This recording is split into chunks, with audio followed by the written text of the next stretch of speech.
প্রিয় দর্শক বন্ধুরা, আপনারা দেখছেন সবুজের বন্ধু ইউটিউব চ্যানেল। আমি দেবজিৎ আপনাদের সামনে আজকে আবার ফিরে এলাম একটা অন্যরকম ভিডিও নিয়ে। এটা হচ্ছে চন্দ্রমল্লিকা গাছ। অনেকেই প্রশ্ন করছে, এটা কি 1 বছরের জন্যই হয়, আবার নতুন করে কিনতে হয়? না, এটা 1 বছরের জন্য নয়।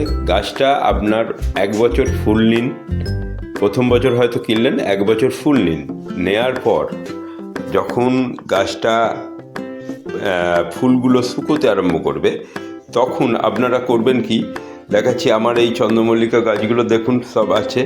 তো এই চন্দ্রমল্লিকা গাছগুলো শুকিয়েছে, আমি সব কোনোটা রিপোর্টিং করেছি বা কোনোটা এরামই রেখে দিয়েছি। পরের বছর এইভাবে শাখারগুলো ভাঙবেন, ওপরের ডগের শাখারগুলো ভাঙবেন, ভেঙে এইরকমভাবে আপনার হয় কোকোপিট হোক, গোবর সার হোক, তাতে ওই লাগিয়ে দিয়ে পুঁতে দেবেন। ওটা হচ্ছে ওই যে পাউডারটা, রুট পাউডার লাগিয়ে পুঁতে দেবেন, তাহলেই আবার নতুন করে চারা উৎপন্ন হবে। বা দেখবেন নিচের দিকে কিছু ছোট ছোট শাখা বেরোয়, সেই শাখাগুলো আপনারা দেখবেন শেকড় সমেত উঠে আসবে।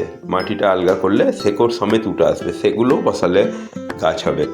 তো চন্দ্রমল্লিকা গাছ বারবার কেনার প্রয়োজন নেই, এইভাবে আপনারা যদি করেন খুবই সুন্দর হবে। দেখুন আমার এটা ছোট পটে ছিল, আমি আবার এটাকে রিপোর্টিং করে অন্য একটা একটু বড় পটে করে ছাওয়াযুক্ত স্থানে রেখে দেবো। একে মাঝে মাঝে জল দেবো, মাটিটায় যেন ময়েশ্চার থাকে, সেরকম মতো জল দিয়ে এটা একদম ছাওয়াযুক্ত স্থানে রাখা থাকবে।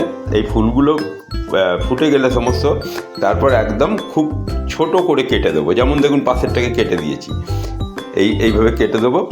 তো পরের বছর আবার শাখা বেরোবে, সেখান থেকে নতুন গাছের জন্ম নেবে।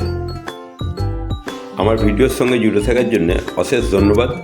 আমার চ্যানেলটাকে সাবস্ক্রাইব করে একটু আমার পাশে থাকবেন আর বেল ঘন্টিটা বাজিয়ে দেবেন, তাহলে নতুন নতুন ভিডিও যখনই আমি আপলোড করব তখনই আপনাদের কাছে পৌঁছে যাবে।